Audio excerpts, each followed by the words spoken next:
ये कहानी है उस दौर की जब पृथ्वी पर तलवारों का नहीं बल्कि मंत्र और मायाजाल का खौफ गूंजा करता था। ये दास्तान है महाभयंकर राक्षस मायाकाल और दो वीर भाइयों की।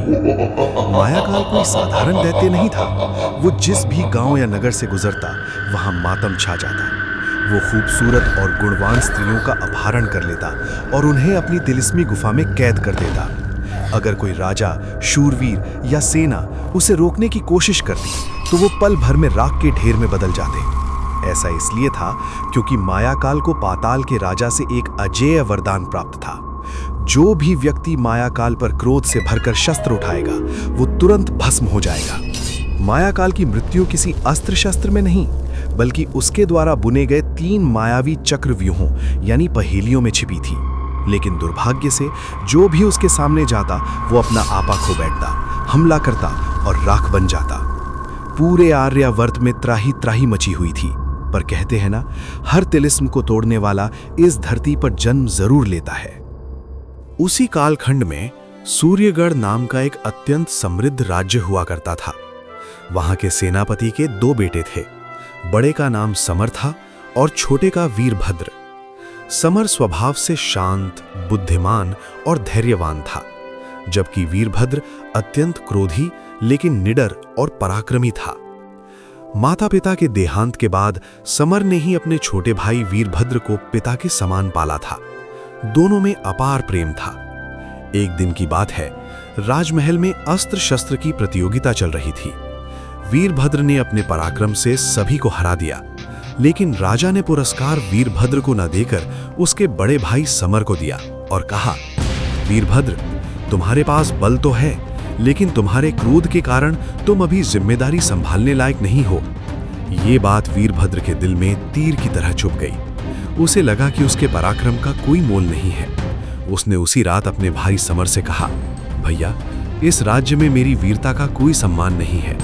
मैं अब तभी लौटूंगा जब मैं अपने बाहुबल से ऐसा कुछ कर दिखाऊंगा कि पूरी दुनिया मेरे नाम का लोहा मानेगी। समर ने उसे रोकने की बहुत कोशिश की, बहुत समझाया, लेकिन क्रोधी वीरभद्र नहीं माना और रातों रात राज्य छोड़कर घने जंगलों की ओर निकल पड़ा।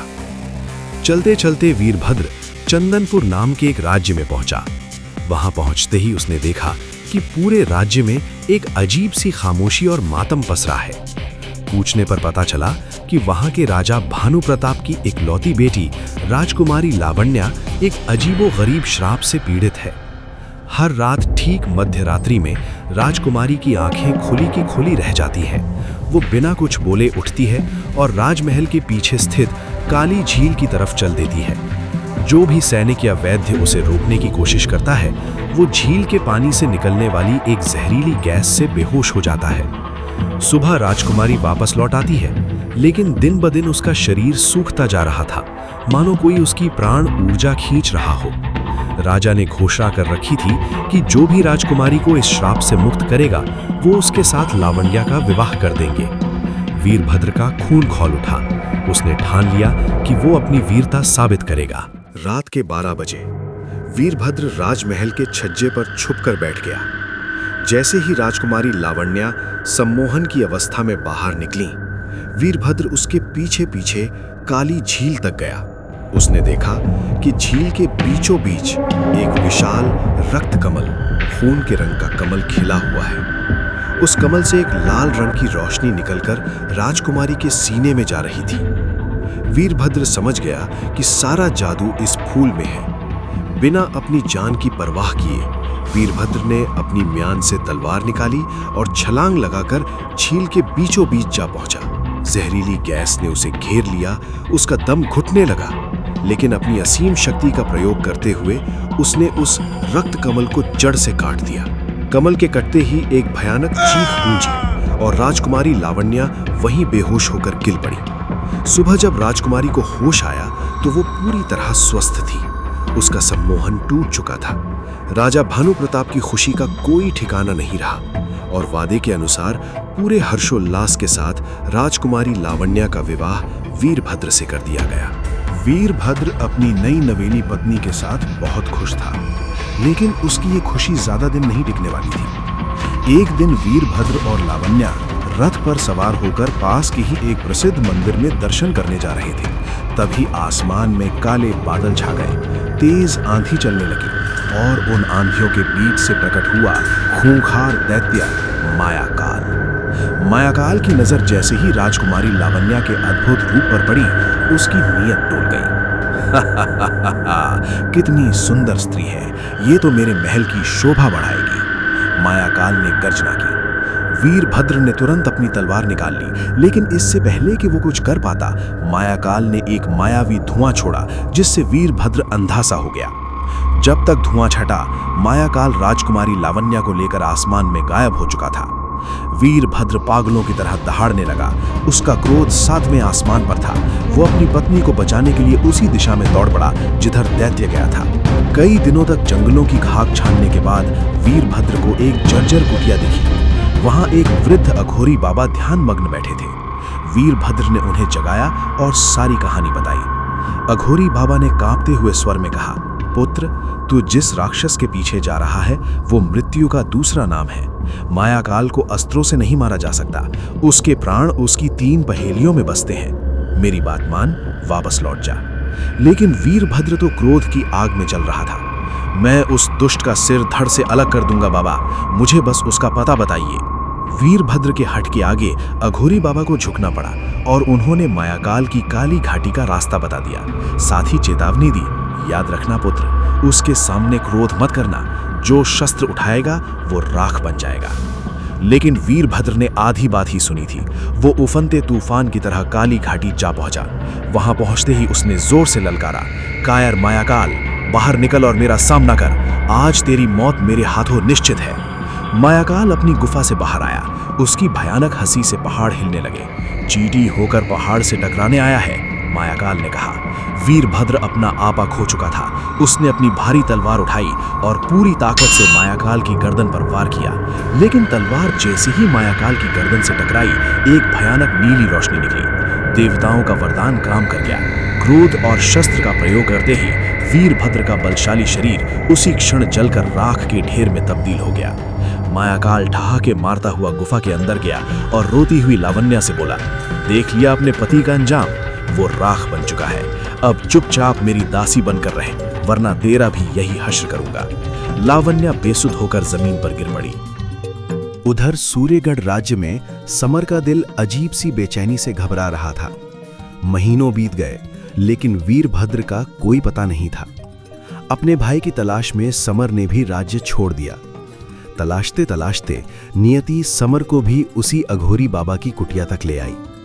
समर ने अत्यंत विनम्रता से बाबा को प्रणाम किया। बाबा ने समर का तेज देखकर पहचान लिया और भारी मन से वीरभद्र के राख बनने की पूरी कहानी सुना दी। अपने प्राणों से प्यारे भाई की मौत की खबर सुनकर समर के पैरों तले जमीन खिसक गई। उसकी आंखों से आंसू छलक पड़े, लेकिन उसने वीरभद्र की तरह क्रोध नहीं किया। उसने खुद को संभाला। बाबा, समर ने हाथ जोड़कर कहा, मेरे भाई ने अपने बल का अहंकार किया और वो मारा गया, लेकिन मैं अपने भाई की राख और अपनी कुलवधू को वहां नहीं छोड़ सकता। कृपया मुझे उस दैत्य की मृत्यु का रहस्य विस्तार से बताएं। बाबा समर के धैर्य से बहुत प्रसन्न हुए। उन्होंने कहा, सुनो पुत्र, मायाकाल अजेय है, पर उसकी शक्ति 3 मायावी चक्रव्यूहों यानी पहेलियों में बंधी है। जब तुम उसके सामने जाओगे तो वो तुम्हें उकसाएगा। तुम्हें क्रोध नहीं करना है। तुम्हें उसकी 3 पहेलियों का सही उत्तर देना होगा। हर सही उत्तर के साथ उसकी एक माया टूट जाएगी और तीसरे उत्तर के बाद उसका असली हृदय, जो एक नीले पत्थर में कैद है, वो तुम्हारे सामने आ जाएगा। तब तुम उसे नष्ट कर सकते हो। लेकिन याद रखना, एक भी गलत जवाब और तुम भी भस्म हो जाओगे। समर ने बाबा का आशीर्वाद लिया और अपनी बुद्धि व धैर्य को अपना हथियार बनाकर काली घाटी की ओर प्रस्थान किया। गुफा के द्वार पर पहुंचकर समर ने ना तो अस्त्र निकाला, ना ही क्रोध से चीखा। उसने शांत स्वर में कहा, हे मायावी, मैं तुम्हारे बनाए गए चक्रव्यूह का सामना करने आया हूं। अपनी पहेलियां सामने रखो। मायाकाल बाहर आया। समर को खाली हाथ और शांत देखकर वो थोड़ा चौंका, पर फिर घिनौनी हंसी हंसते हुए बोला, ओहो, राख के ढेर का बड़ा भाई आया है। लगता है तुझे भी मौत बुला रही है। ठीक है, अगर तूने मेरी 3 पहेलियों का जवाब दे दिया तो मैं तेरी जान बख्श दूंगा, अन्यथा तू भी अपने भाई के साथ राख में मिल जाएगा। मायाकाल ने अपनी आंखें लाल की और पहली पहेली पूछी, बताओ इंसान, वो क्या है जो जितना बढ़ता है इंसान उतना ही कम देख पाता है और जिसे मैं पूरी दुनिया में फैलाना चाहता हूं। समर ने आंखें बंद की, क्षण भर विचार किया और शांत स्वर में बोला, अंधेरा। अंधेरा जितना बढ़ता है इंसान उतना ही कम देख पाता है।